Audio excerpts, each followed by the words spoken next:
Welcome to the Entrepreneur's Edge podcast. And on today's podcast, I have a guest. He is the owner of Louvered Outdoor. I'm going to let you introduce yourself. Tell us about yourself and your business.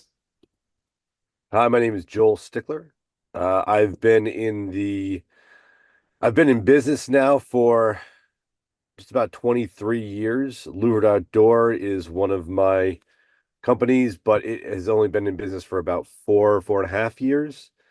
Um, and as far as an overview of what we do, our main focus is outdoor living. So we kind of got into the outdoor living space by accident. Actually, I was watching a show on outdoor living, and they were really kind of talking about a product that just caught my eye, and I was like, wow, that was really cool. It really married into the construction industry, which is what I've been doing for the last 23 years. And I said, that's something I could really sink my teeth into and kind of start doing. So we actually did that through Stickler Construction, my other company, for quite some time, and then we realized that we wanted to separate it from the other business and kind of make it its own thing, and focus on the outdoor living on one side and the construction industry on the other. So we created Louvered Outdoor.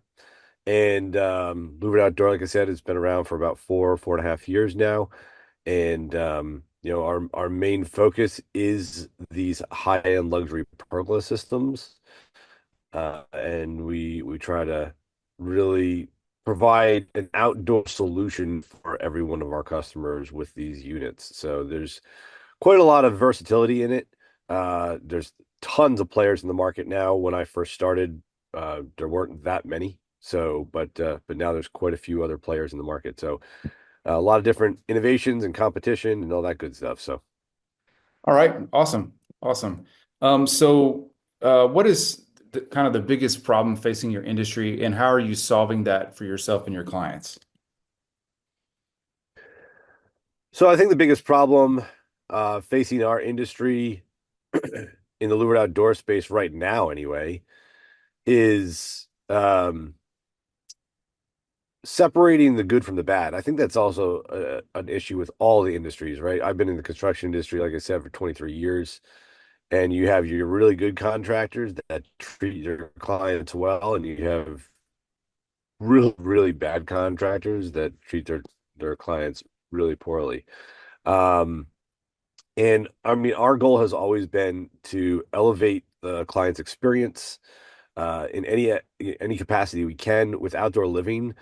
We really leverage these luxury pergola systems because they just elevate that outdoor experience. They reduce the issues with maintenance on an outdoor structure of any kind.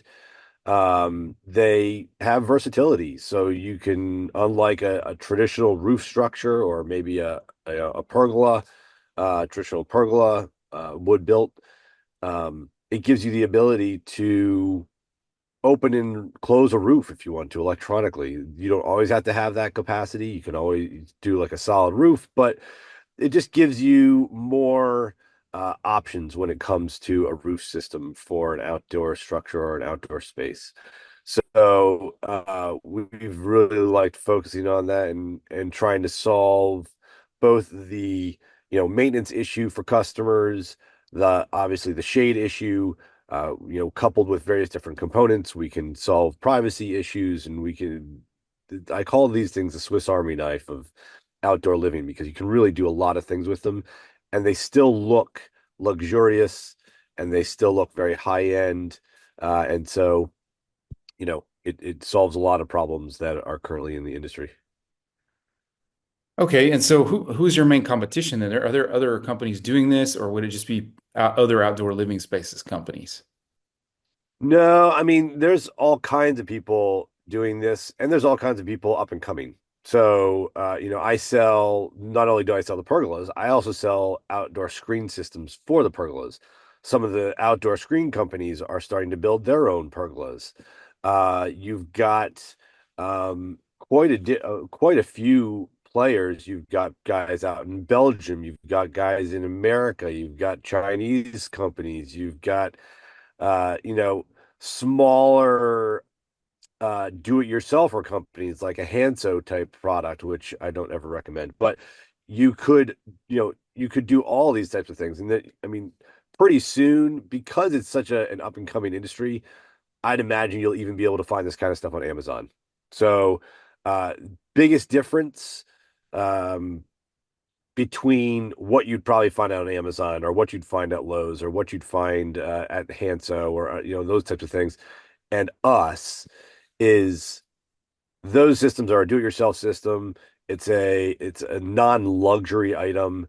It's kind of it's technically sold as a piece of furniture because otherwise it would require permitting because it's an actual structure. And if that thing were to fall down and kill somebody, you got a problem. So, major difference between that product and what we sell. We sell super heavy duty, hurricane rated products. They have they're specially engineered for wind loads, snow loads, ice loads, all that kind of stuff. So they're custom to every project, custom installed on every job, uh, you know, and then serviced by us. If you're the kind of customer that would not be considered my ideal customer that wants to kind of do it yourself, there are definitely things out there that you can get and you can do it yourself. And when it falls apart, then you could have given me a call.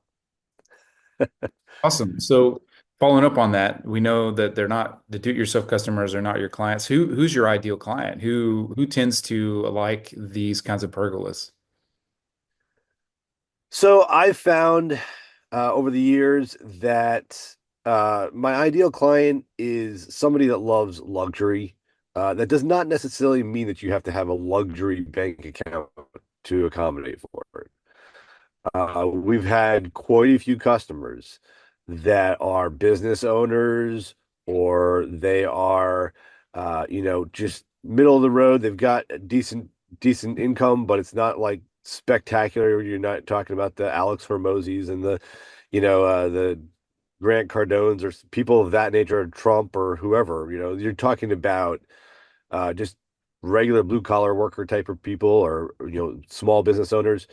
Um, that can certainly afford these things. Maybe not as effectively as some of the more wealthy folks, but um, we kind of we're a good fit, I should say, for people that are looking for a luxury outdoor experience that is willing to pay the equivalent of a car payment type of thing on a outdoor living experience. So it's definitely not cheap. So it's definitely going to be in that more mid-range to high-end income.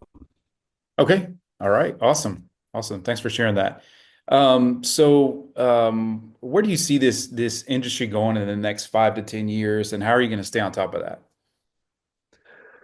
Oh man, this industry has already been rapidly growing in the last 4 years.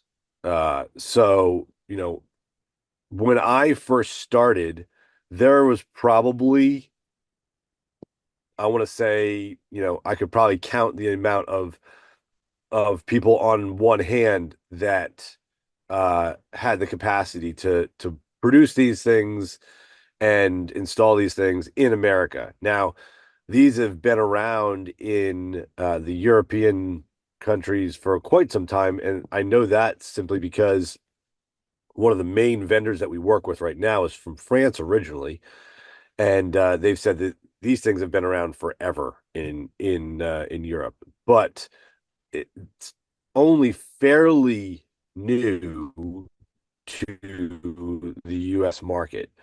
And so, like I said, just in the past 4 years, I've seen all kinds of people coming up, with their own systems and producing their own systems just to try to get their foot in the door into that market. Um, you know, I see it growing pretty drastically, um, in the next 5 to 10 years. And outdoor living is becoming more and more popular. People don't want to be stuck inside, especially since COVID.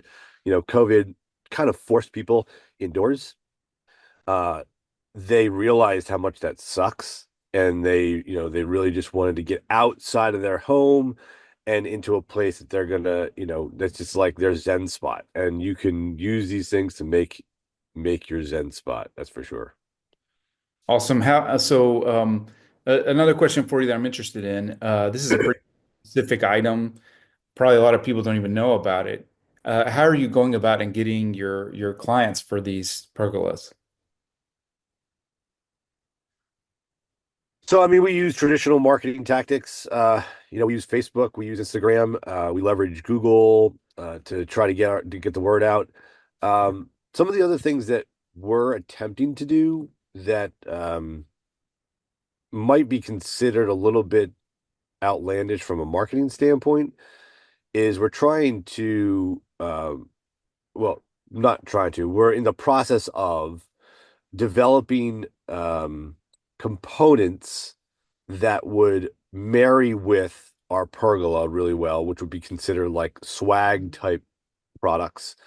And we're going to try to leverage some of that to help build the brand, and then from there, hopefully that's going to help in that capacity. But I mean, we do trade shows, we do networking groups, just about everything. I mean, there are surprisingly, even though um there's different vendors getting into the game, it is still a product that not a lot of people know about. So there's oftentimes where I'm talking to somebody and they're like, "Oh, I didn't even know that existed."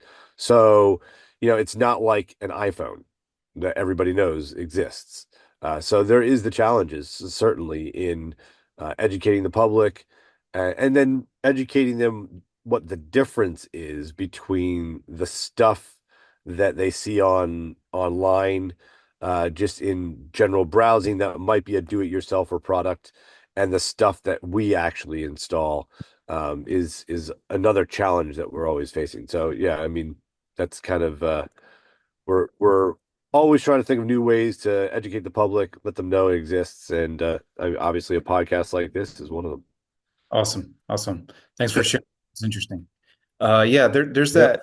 that technique of selling something, selling something that is cheap or easy or that people are going to want to cover your ad spend, and then you have people on an email list and you can market to them via email.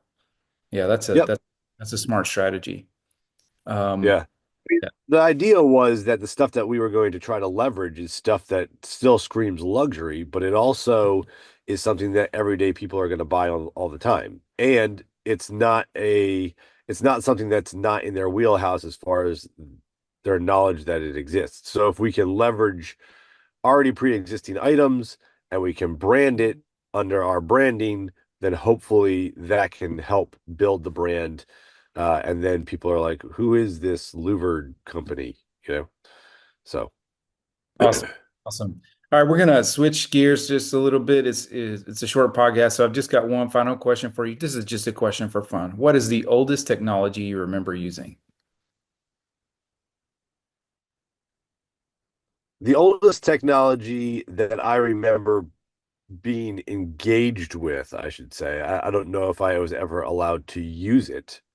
And this is back when I was little, is my grandparents had, well, my one set of grandparents had, an old record player, which now is fairly common.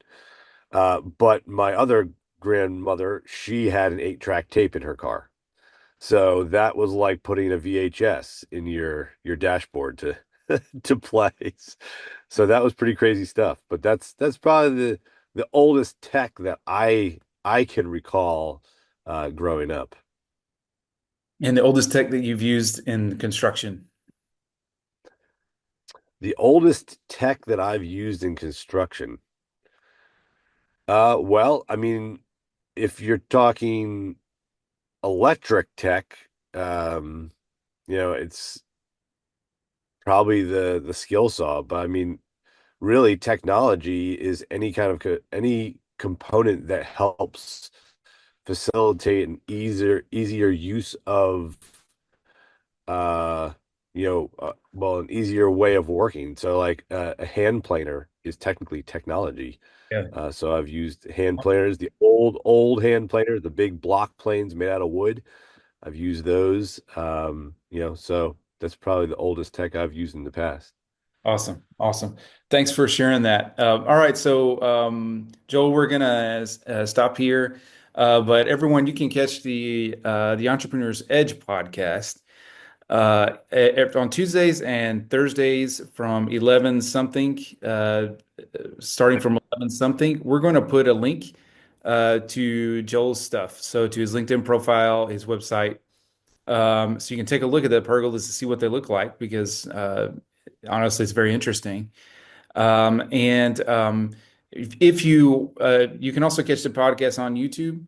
So we release it on YouTube. So if you subscribe to our YouTube channel, every time that a podcast comes out, you can watch it. And if you want to be added to our email list, it is Jared, Jared, at Hivelead, Hive, like a beehive, lead, Lead, marketing.com. And we will gladly make sure that you're on our email list. And once again, Joel, thanks for hopping on. I appreciate it. We learned a few things here, definitely. And I'm very appreciative. Sure. Thanks for having me.